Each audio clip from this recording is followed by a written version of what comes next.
Hello and welcome to another Top 5. My name's Doug. I'm Emmy. And today we're going over the top 5 survival tips for your next trip to Walt Disney World. Hit it! You and I till the end, don't need to pretend again and again. We'll stick together. Everything is alright with you by my side. We won't say goodbye. We'll stick together.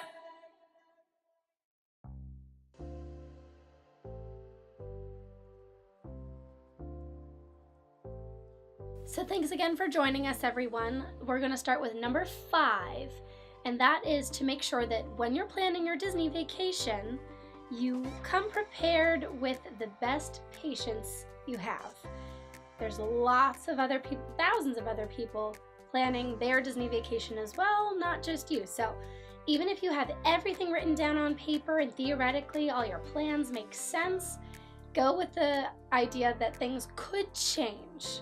And be patient and kind and respectful toward others so that you're there for the most important reason, and that is to have fun.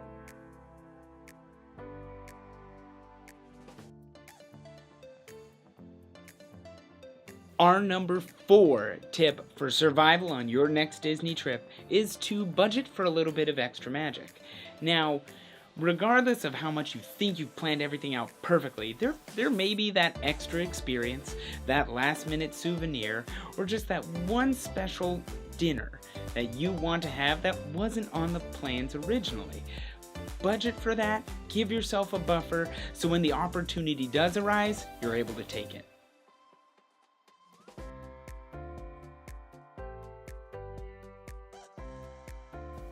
Number 3. Pack a backpack. This is actually one of my favorite tips because if I'm going to the park for even more than half a day, I always bring a backpack with not only the Disney essentials, but the Florida weather essentials. The weather's a little wacky here, but it's almost always bright and sunny and hot. So with that being said, pack water to stay hydrated, pack sunscreen protection and sunglasses. You might want to pack some rain gear as well, like an umbrella or poncho, some snacks, and also a change of clothes. You know, that's my favorite. If you're planning on doing a long day at one of the parks, having just a fresh shirt to swap into sometime in the mid-afternoon or maybe right before fireworks, it makes a world of difference for your comfort for the rest of the evening. Yeah, it really does. Love it. Our number 2 tip for your survival on your next Walt Disney World trip is to plan ahead. Now this may seem obvious. I mean, we all love to plan our Disney vacations, where we're gonna be, rides, snacks, fast passes, you name it. But one thing that can totally change how your experience goes is extra magic hours. Whether you're a Walt Disney World Resort guest or not, it's good to look these up. The reason is, if you are a guest, take advantage of them. These are the times either before the normal park open or after close where you as a Walt Disney Resort guest are going to be able to experience the attractions with less wait times. You get early access or you get to stay late. Now, if you're not staying at a Walt Disney World Resort, these parks that have extra magic hours are the ones you avoid, because as soon as the regular crowds get there, it gets extra crowded, the waits can be even longer, and you can go to a different park where there aren't going to be as many people. Another great tool to use, which I'll link below, are crowd calculators. These are really accurate in describing what is going to be the least crowded park on a given day.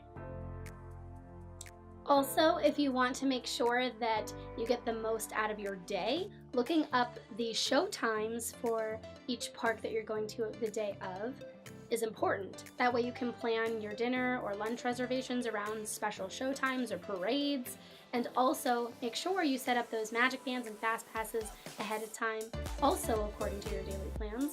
And having that magic band on is super efficient and easy to use when you get to that park. But if you don't have it set up ahead of time, it may slow you down. So have that all prepared.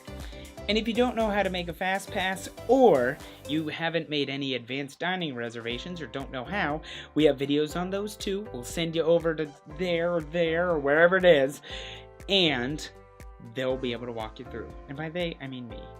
That's why I pointed This to you. guy. This guy.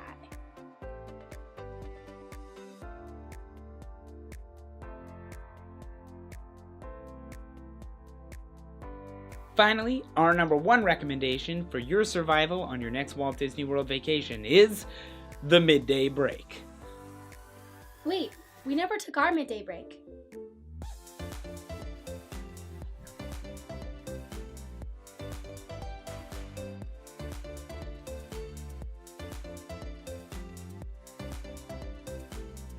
Way better. So now that we've had our midday break, let us explain to you why it's the number one survival tip for your Walt Disney World vacation. The midday break is going to be key. You're going to be showing up early to the parks, first thing in the morning, to be able to ride all your favorite rides that have extra long waits throughout the day. By the time noon hits, you're going to be pretty tired. You're going to want to go back to the resort, take that midday break where you hop in the pool, quick nap, grab a bite to eat, so that you can come back to the parks feeling refreshed and recharged later in the afternoon.